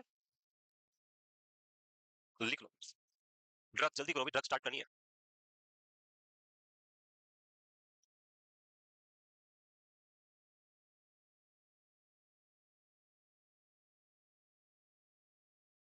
तो आप सब तैयार हैं नॉट सेट एग्जाम के लिए? है नॉट सेट एग्जाम? अब क्या बहुत बार हो गया, 7th टाइम हो गया, तो अब लोगों को डर थोड़ा कम हो गया। जब कोविड आया था पहली बार तो बहुत डर लग रहा था, जब ऐसे ड्यूटी का लिस्ट में नाम आता था तो ऐसे लगता था अब हम गए बस ऊपर, ड्यूटी नहीं गए हम तो कहाँ गए, ऊपर ही गए से, ऐसा फील होता था। लेकिन धीरे धीरे जब पता चला तो फिर सोचते थे कोविड में लगा तो यार थोड़े दिन अच्छा है, क्योंकि बाद में छुट्टियां मिलती रही एक साथ इतनी सारी, मजे थे। तो वैसा ही अब नॉट सेट हो गया, पहली बार आया तब लग रहा था क्या होगा, नॉट सेट क्या है, अब 7th टाइम हो गया तो अब लगता है नॉट सेट ही था, अभी अगले महीने वापस आने वाला है, वो ऐसा हो गया 6 महीने बाद फिर आ जाएगा, क्या फर्क पड़ रहा है? यस, बट आपको 6 महीने वेट नहीं करना है, इसी नॉट सेट में क्या करना है? सिलेक्शन लेना है, सेलेक्ट हो जाना है और अपनी सीट जो है वो क्या करनी है? रिजर्व करनी है। ये लिखिए, मूव करें नेक्स्ट। अगला जो है वो है द मेंटेनेंस थेरेपी। मैं एक पॉइंट जो है आपको फिर से एक बार और क्लियर करना चाहता हूँ आज एक सोशल मीडिया के ऊपर। सोशल मीडिया तो क्या यूट्यूब ही है जो आप सब जान ही रहे हो, मैं किस पे बात करना चाहूंगा। तो यूट्यूब जो है आज ऐसा मीडिया हो गया है जो आपको अपनी लाइन से डाइवर्ट करने के लिए बहुत इनफ है। आप उस यूट्यूब के थ्रू बहुत इजीली सिलेक्शन से पीछे रह सकते हो, 1 साल और डिले हो सकते हो, 6 महीने डिले होने के लिए इनफ है ये। प्रॉब्लम क्या हो रही है अभी, मैं क्लियर वर्ड्स की अगर हम बात करें यूट्यूब की, तो यूट्यूब का मेन पर्पस होता है कि स्टूडेंट कैसे लाने हैं, स्टूडेंट को कैसे पकड़ के लाना है पैसों के लिए। In other words it is a promotional activity, promotion करने के लिए। बट ये प्रमोशन कुछ चैनल वाले ऐसा कर रहे हैं कि उससे उनका फ्यूचर बर्बाद हो रहा है और वो उनको समझ नहीं आ रहा है। लाइक मैं जब आज मैंने क्लास स्टार्ट करी उससे पहले मैंने कुछ ऑब्जर्व किया, देखा, सबको स्टडी किया, उसके बाद मुझे लगा कि सारे जो कुत्ते लड़ते हैं ना, देखा कुत्ते, एक कुत्ता उधर एक कुत्ता इधर, दोनों लड़ रहे हैं, बीच में कुछ रखा हुआ है, वो बिल्ली आई और लेके भाग गई, वो ऐसे लड़ रहे हैं। उनका मोटो क्या है? मैं बेस्ट हूं या नहीं हूं ये मतलब नहीं है, वो वाला मेरे से बेस्ट नहीं है, ये प्रूव करने में लगे पड़े हैं। और उससे ना इनका कुछ हो रहा है ना उनका कुछ हो रहा है, वो बोल रहे हैं कि वो बेस्ट नहीं है और ये बोल रहे हैं कि वो बेस्ट नहीं है। और उसकी वजह से जो थर्ड पर्सन है वो क्या करता है? बिल्ली वाला काम करेगा। तो आपको ना तो इसका काम करना है, ना इसका करना है, ना बिल्ली का करना है। हमें सिर्फ क्या पढ़ना है, थ्योरी पढ़ना है और पढ़ते रहना है कंटिन्यू। कुछ नहीं पढ़ा है, कुछ भी नहीं है, जो कुछ है सारा क्या है, स्टूडेंट को पकड़ के कैसे लाए। भाई क्या कर लोगे, कितना कर लोगे। अभी मैंने देखा कि एक सेमिनार रखा जिसका टाइम रखा 1 सितंबर को, बोला हमारे सेमिनार में आओ, हम आपको इतने परसेंट डिस्काउंट देंगे, इतना ही देंगे। बेचारे किसी स्टूडेंट का 15 सितंबर को तो क्या है, नो सेट का एग्जाम है, और उसको बोल रहे कि हमारा आगे बैच ज्वाइन करो। 15 दिन में कोई सिलेक्शन हो जाएगा? हो जाएगा? पॉसिबल है? नहीं होगा। 15 दिन पहले यही पर्सन बोल रहे थे कि हमारे पास आओ, हम आपको अप टू 90% डिस्काउंट देंगे। वो बेचारा वहां 90% डिस्काउंट लेके पहले बैठा है, अब बोल रहे हैं यहाँ उधर 20% और देंगे। क्या जेब भरी पड़ी आपकी? है क्या इतने पैसे? सिर्फ पैसों के लिए कुछ, मैंने भी लाइन बोला था ना कि लोग बदल जाते हैं तो किस्मत क्या है, बदलने की किस्मत कौन सी बड़ी हुआ है, तो लोगों का पता नहीं है कब क्या चेंज हो जाए, कब क्या बदल जाए। बट जो हम फ्री की बात करते हैं वो कभी चेंज नहीं होगा, और उसी से क्या होगा, कितने भी एमसीक्यू पढ़ लो, सिलेक्शन तो सिर्फ किससे होगा, थ्योरी से ही होगा। कितना भी कोई बोल दे कि हम सिलेक्शन करा के देंगे यूट्यूब पे पढ़ा के, तो उस माइकल लाल और लाली को पूछो कि आपका हुआ क्या, उसको पूछो कि आपका हुआ क्या। हाथ और पैर मार मार के थक गए, लेकिन जोधपुर एम्स नहीं मिलेगा, ना मिला है। तो इसीलिए सिलेक्शन कैसे होगा, थ्योरी पढ़ने से, एमसीक्यू पढ़ने से नहीं होगा। और ये एमसीक्यू पढ़ना, मैंने पहले भी बोला, एमसीक्यू सिर्फ किसके लिए होता है, प्रैक्टिस करने के लिए। पढ़ाई करने के लिए क्या होता है, थ्योरी होता है। सो इसीलिए थ्योरी पढ़ना है और एमसीक्यू प्रैक्टिस करना है। अगर कोई बोले कि मैं करा के दूंगा, तो उसको मना कर दो, नहीं करना है, आपके पास ही रखो, हम थ्योरी पढ़ के ऑटोमेटिकली हो जाएगा। क्लियर, समझ गए? चलिए आगे, मेंटेनेंस, मेंटेन करना, जो आपने रिमिशन किया उसको लॉन्ग टाइम तक मेंटेन करके रखना। So in some cancer low dose of chemotherapy are given over a long period to maintain the remission and prevent relapse. Relapse मतलब वापस होना, रिमिशन यानी सप्रेस, और रिलैप्स मींस वापस होना। सो ये remission and to prevent the relapse, this is known as maintenance therapy. तो तीन टाइप हमने पढ़े, induction, consolidation and maintenance. Induction is the initial use of chemo to destroy the cancer cell. After induction, if any cell is remaining, then we will kill that cell with use of consolidation therapy. और उसके बाद उसको long time तक relapse ना हो और remission present रहे, उसके लिए क्या करेंगे, maintenance therapy करेंगे। तो these are the three therapies or three types of three phase of chemotherapy.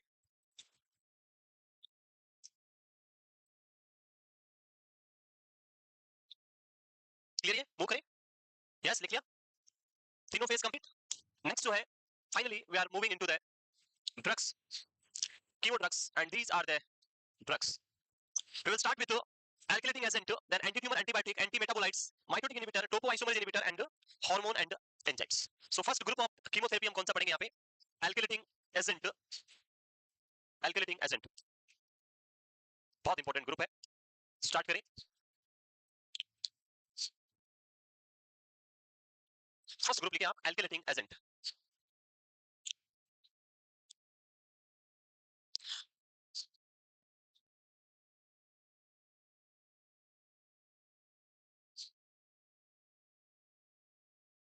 Clear है, कॉन्सेप्ट कैसे मैकेनिज्म काम करता है वो क्लियर हो गया सभी को, कीमोथेरेपी कैसे वर्क करता है। तो आंसर होगा टेस्टोइड है, फास्ट ग्रोइंग सेल। उन फास्ट ग्रोइंग सेल को कैसे किल करेगा वो मैकेनिज्म मैं हर एक ड्रग के साथ में आपको डिस्क्राइब करूंगा। जो 6 ड्रग है उन सबका अलग अलग मैकेनिज्म है, और वो हम वन बाय वन सबका पढ़ेंगे। तो सबसे पहला ग्रुप कौन सा आपका, एल्किलेटिंग एजेंट। स्टार्ट करें, the first group of chemotherapy, alkylating agent.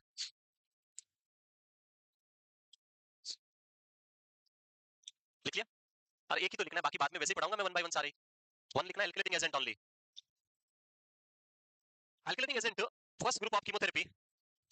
पहला जो क्वेश्चन आपको समझना है कि it is a specific group of drug और it is a non specific group of drug. So जब हम एल्किलेटिंग एजेंट की डिस्कशन करेंगे तो पॉइंट आएगा, it is a type of non specific group of drug. कौन से ग्रुप की ड्रग है ये, so cell cycle non specific drug. Non specific means it can block any phase of cell cycle, and that's why it is more effective compare to other group. जो specific group में आएगी उनसे क्या होती है drug ज्यादा effective होगी। सो पहला पॉइंट इसका याद क्या रखना है एल्किलेटिंग एजेंट का, it's a cell cycle non specific drug. So this is the mechanism, कैसे वर्क करती है। तो मैकेनिज्म मैं बताता हूं आपको, इधर ये हो गया सेल साइकिल नॉन स्पेसिफिक, कैसे वर्क करेगी देखें यहाँ पे, mechanism of action of alkylating agent. तो आई थिंक आपने वाटसन एंड क्रिक का जो नाम सुना होगा, पहले सुना है, कौन थे वो, क्या किया था उन्होंने, DNA, the double helix DNA जो डिस्कवर किया था वो किन्होंने किया था, वाटसन एंड क्रिक ने, जानते हो। एंड ये कुछ ऐसा होता है double helix DNA, I don't know about exactly but you know very well. And यहाँ पे बॉन्ड होते हैं ऐसे, ए जीन, ओ जीन, लो जीन, adenine, guanine, thymine and cytosine जो होते हैं, चार बॉन्ड आपको देखने को मिलते हैं, एजी, टीसी। सो ये जो बॉन्ड होते हैं normal double helix DNA. Double helix का मतलब इसमें दो स्ट्रैंड होते हैं, इसलिए इसको हम क्या बोलते हैं, डबल हेलिक्स। एंड इसके अंदर बॉन्डेड रहता है ये आपका जेनेटिक मटेरियल। नाउ ये डीएनए किसका हम पढ़ रहे हैं, कैंसर सेल का। किसका डीएनए है, कैंसर सेल का, जो बहुत फास्ट ग्रोथ करा रहा है, बहुत फास्ट डीएनए बना रहा है, और उससे बहुत सारी सेल बन रही है। आपने पेशेंट को कौन सा ग्रुप दिया, alkylating agent, alkylating agent. When you are giving alkylating agent, इस एल्किलेटिंग एजेंट के अंदर एक स्पेशल ग्रुप है, and that is known as alkyl group. कौन सा ग्रुप है, अल्काइल और एल्किल जो भी बोले आप, एल्किल ग्रुप। ये जो केमिकल ग्रुप है, जो इसका मेन प्रॉपर्टी इस ग्रुप का, ये जाएगा सीधा और इस डीएनए के पास जाएगा। और डीएनए में क्या करेगा, जैसे मैं इसको यूज करता हूं लाइक ग्रीन कलर में, तो ये इसमें गया और इस डीएनए के अंदर जाके ऐसे यहाँ बाइंड हो गया और यहाँ पे बाइंड हो गया और इधर बाइंड हो गया। When this green one is which type of group, alkyl group, जो क्या हो गया डीएनए में जाके बाइंड हो। जब ये डीएनए में बाइंड होगा तो उस कंडीशन में डीएनए का जो स्ट्रक्चर है वो क्या हो जाएगा, जेनेटिक स्ट्रक्चर चेंज हो जाएगा। जब कोई एक्स्ट्रा एड हो जाता है या फिर जब कोई कम हो जाता है तो जेनेटिक स्ट्रक्चर क्या हो जाती है, चेंज हो जाती है। And this process is known as changes in the structure is known as genetic structure is known as mutation. So DNA का क्या हो गया, mutation. And जब ये DNA mutation होगा तो this abnormal DNA is now not able to grow very fastly. जो नया DNA बना वो फास्ट ग्रोथ नहीं कर पाएगा और उससे आपकी सेल की ग्रोथ वहीं पे क्या हो जाएगी, स्टॉप, और कैंसर की ग्रोथ वहीं पे stop. So this is the mechanism how the alkylating agent work here. तो आंसर याद हो गया, alkyl group bind in the DNA and change the structure, or we can say cause mutation, genetic mutation, and this lead to damage of the DNA and the cell is not able to produce abnormal number of cell. Clear है? तो ये यहाँ पे लिखा हुआ है, alkylating agents cause DNA damage by cross linking DNA strands or by attaching an alkyl group to the DNA base. जो हमने अभी अटैच किया था सेम वैसा अटैच हो जाएगा और उससे क्या हो जाएगा, डीएनए आपका डैमेज और नया जो डीएनए नहीं बनेगा और उससे आपका ग्रोथ वहीं पे स्टॉप हो जाएगा. सो दिस इज द मैकेनिज्म कैसे ये अल्किलेटिंग एजेंट जो है वो अपना वर्क करती है, मैकेनिज्म ऑफ एक्शन. इसके अंदर हम कुछ ड्रग्स पढ़ेंगे और उन ड्रग्स के अंदर कुछ examples like cyclophosphamide, very important, busulfan, ifosfamide. So first drug हम पढ़ेंगे cyclophosphamide, very important.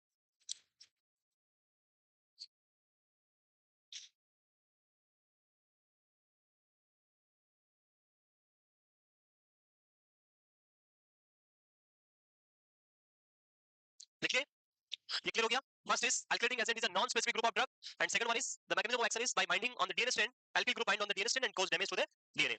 Next, the first group of drug जो आप पढ़ेंगे यहाँ पे alkylating agent में वो कौन सा आपका साइक्लोफॉस्फामाइड. Cyclophosphamide very important. पहला क्वेश्चन आता है most used alkylating agent. alkylating agent में सबसे कॉमन यूज होने वाली ड्रग कौन सी है, cyclophosphamide. So most widely used alkylating agent that is cyclophosphamide, very commonly used in case of lymphoma, leukemias, breast and ovarian cancer. Indication की बात करें तो ये बहुत कॉमन है, हम ल्यूकेमिया, लिम्फोमा एंड ब्रेस्ट और ओवेरियन कैंसर में आप इसको यूज देखते हैं. अगर हम इसके एडमिनिस्ट्रेशन की बात करें तो it can be given IV और it can be given oral, दोनों ही आप दे सकते हैं.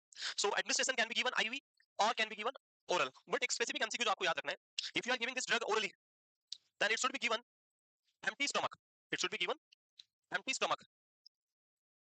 विच फूड आपको इस ड्रग को प्रोवाइड नहीं करना, आफ्टर मील नहीं देना है, बिफोर मील देना है. Why you are giving before meal? किसी भी ड्रग को एम्प्टी स्टमक जब हम लेते हैं उसका क्या पर्पस होता है, what is the purpose? Absorption fast होता है, एब्जॉर्प्शन फास्ट होता है. सो ऐसा कोई रीजन नहीं होता है कि एब्जॉर्प्शन फास्ट होता है. एब्जॉर्प्शन तो खाने के बाद में भी होता है, ये जो ड्रग बाद में लेते हैं वो एब्जॉर्ब नहीं होती है, होती नहीं होती है. The difference is the absorption site जो इंपॉर्टेंट होती है यहाँ पे. अगर आप किसी ड्रग को एम्प्टी स्टमक ले रहे हैं तो बेसिकली वो ड्रग जो है आपके जीआईटी के लोअर पार्ट में, लोअर पार्ट मतलब आफ्टर स्टमक एब्जॉर्ब होने वाली drug most of the time. And if you are taking a drug after meal, most of the time the drug will absorb in stomach. उसका reason यहाँ पे, तो यहाँ पे स्फिंक्टर है और इधर आपका स्फिंक्टर है. This is the cardiac sphincter, this is the pyloric sphincter. जब कोई पर्सन खाना खा लेता है तो फूड यहाँ पे हो जाएगा और यहाँ आने के बाद ये स्फिंक्टर क्या हो जाएगा, क्लोज. ये स्फिंक्टर ओपन कब होगा, व्हेन द अमाउंट, जो भी अमाउंट इसमें से स्टमक से एब्जॉर्ब होना है, whatever thing which is absorb from the stomach, वो एब्जॉर्ब नहीं होगा तब तक ये ओपन नहीं होगा. और ये एब्जॉर्प्शन होने के बाद में ये नेक्स्ट फूड मटेरियल जो बचेगा, जो आगे एब्जॉर्प्शन होना है इंटेस्टाइन में या जहाँ भी, वो उसको आगे सेंड करेगा. अब इसमें टाइम लगेगा. जैसे हम एक एग्जांपल लेते हैं ड्रग का, a very common drug is alcohol. जानते हो अल्कोहल? जब हम अल्कोहल की बात करते हैं so we know that absorption क्या होता है अल्कोहल का, स्टमक में. तो जब हम एब्जॉर्प्शन की बात करते हैं अल्कोहल की, तो अल्कोहल का एब्जॉर्प्शन स्टमक में नहीं होता है, स्मॉल इंटेस्टाइन में होता है. कहाँ होता है, स्मॉल इंटेस्टाइन. अपना कॉन्सेप्ट को भी ऐसे काट दो और नया लिख दो, क्या लिखना है, इंटेस्टाइन में. एंड जब आप इस पर्सन की बात करें जिसने खाना खा लिया और फिर इसने क्या ड्रिंक किया, अल्कोहल ड्रिंक किया, अल्कोहल यहाँ पहुंचेगा. We know that alcohol is not absorb to the stomach, a partial amount is absorbed only, little bit, approximately 20% will absorb from the stomach and 80% will be absorbed from the small intestine. So ये तो sphincter close, और ये sphincter बोल रहा है alcohol को कि मैं आगे नहीं जाने दूंगा, यहाँ से आगे जा नहीं सकता है, और आगे नहीं जाएगा तो एब्जॉर्ब होगा नहीं, और एब्जॉर्ब नहीं होगा तो फिर वो कैसे होगा, और उसको मजा आएगा नहीं. इसीलिए every drinker know that the alcohol should be taken empty stomach, not after meal, it should be taken before meal. देखा होगा, even unknown uneducated person also knows कि बिना खाने के पहले, खाने से पहले लेना है, बाद में लिया तो मजा है. उसको तो मजे का पता है, पर हमें क्या ध्यान रखना है कि एब्जॉर्प्शन नहीं होगा. सेम अगर कोई ड्रग यहाँ से एब्जॉर्ब होने वाली है और उसको आपने खाने के साथ दिया तो ड्रग यहीं पे रहेगा और उसका एब्जॉर्प्शन स्लो हो जाएगा, डिले हो जाएगा, कम हो जाएगा, और उसकी वजह से आपको उसका पूरा इफेक्ट नहीं मिलेगा. इसीलिए जिन ड्रग का एब्जॉर्प्शन यहाँ पे होने वाला है उसको कैसे देना है, एम्प्टी स्टमक लाइक अल्कोहल और लाइक साइक्लोफॉस्फामाइड. ये भी कहाँ से एब्जॉर्ब होती है, आपके इंटेस्टाइन से, इसलिए इसको हमें कहाँ से देना है, एम्प्टी स्टमक देना. अगर ओरली दे रहे हैं तो आईवी तो कोई इशू है नहीं, आईवी दे रहे तो खाना खा लो, नहीं खाओ कोई फर्क नहीं पड़ेगा, और यहाँ लिखा भी हुआ है, instead the client that cyclophosphamide when prescribed orally administered without food, खाने के बिना लेनी है, खाने के साथ में नहीं लेनी है, to improve the absorption.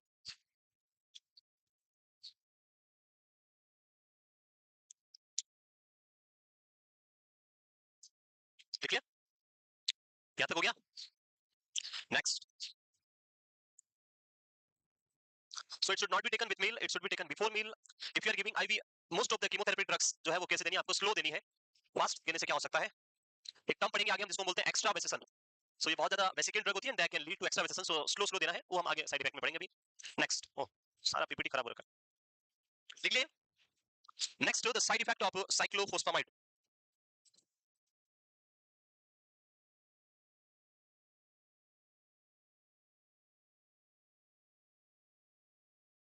Side effect of cyclophosphamide, side effect की बात करें तो first side effect which is very well known side effect is the bone marrow suppression, and bone marrow suppression lead to decreased production of blood cell, decrease production of blood cell, जो blood की cell है उनका production क्या होगा, कम हो जाएगा, and decrease number of whole blood cells, commonly known as pancytopenia. So person में डेवलप पेनसाइटोपिनिया, और इस सिचुएशन में आपको ध्यान रखना है ऑल द infection precautions लेने because of decreased number in the white blood cell, all the bleeding precautions because decrease in the number of platelet, and person should take rest and adequate amount of diet जो है वो देना है, ताकि anaemia की वजह से कोई फटीग फील ना हो, प्रॉब्लम ना हो, तो ये हमें एज ए नर्स ध्यान रखना है। So bone marrow suppression is a very common complication and it present with cyclophosphamide, and most of the time it present with all type of chemotherapeutic agent. Next, nausea and vomiting मैंने अभी थोड़ी देर पहले बताया था, ये सारे side effect आप समझ पा रहे होंगे, हमने पढ़ा था अभी। It is a fast growing cell, this mucosal lining is also very fast growing cell, nausea and vomiting. So if person is going for a chemotherapy, always the doctor will prescribe an anti-emetic drug, anti-emetic drug before chemotherapy drug. Chemo देने से पहले क्या देना है, एंटीएमेटिक देना है। The drug of choice is ondansetron, ondansetron. If ondansetron is not working, then we will go for D2 receptor blocker drug, that is MCP, meta, सुने, metachlorpromide, it's a D2 receptor blocker drug. So MCP दे सकते हैं आप और ondansetron दे सकते हैं, दोनों ही option में तो पहला ऑप्शन क्या आएगा, ondansetron is the first choice, second one is then metachlorpromide. Next, it can cause alopecia, जो हमने ऑलरेडी पढ़ लिया, hair loss. So this hair loss is temporary, it is not permanent, this is temporary. After completion of chemotherapy the hair will again grow, वापस आ जाएंगे बाल, but issue ये होता है कि जब तक कीमो चलेगा, लाइक 5 मंथ चलेगा, 6 मंथ चलेगा, 3 मंथ चलेगा, तब तक बाल नहीं होंगे, and person will feel very low in the society. So वहां पे आपको कुछ क्वालिटी ऑफ लाइफ को इंप्रूव करने के लिए एडवाइस देनी है पेशेंट को। You can advise the patient to wear the wig, patient को क्या बोल सकते हैं आप, विग पहन ले, और या फिर आप हेड को कवर करने वाला क्लोथिंग वियर कर ले, लाइक केप लगा ले, हेड केप, या और जो भी आपको क्लॉथ यूज करना है जो सूटेबल लगे वो क्लॉथ से कवर करके रखें, और ये टेम्पररी होता है, ये वापस आ जाएगा, बिल्कुल कोई डरने की बात इसमें नहीं है। नेक्स्ट, द वेरी इंपॉर्टेंट जो एग्जाम में मल्टीपल टाइम पूछा जाता है, हेमरेजिक सिस्टाइटिस, हेमरेजिक सिस्टाइटिस।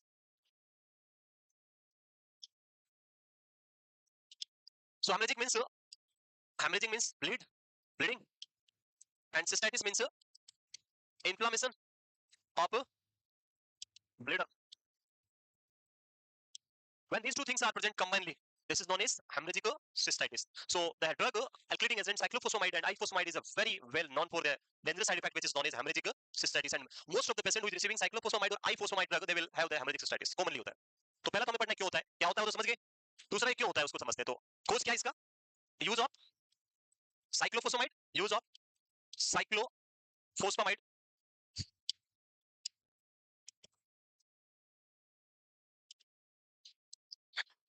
वो करता है साइक्लोफोस्फामाइड, एक से साथ एक को ड्रग याद रखना है, वो है आइफोस्फामाइड, आइफोस्फामाइड। चलो इसको बाद में देखेंगे, वैसे मैं बाद में पढ़ाऊंगा, ड्रग भी। साइक्लोफोस्फामाइड की बात करते हैं। तो जब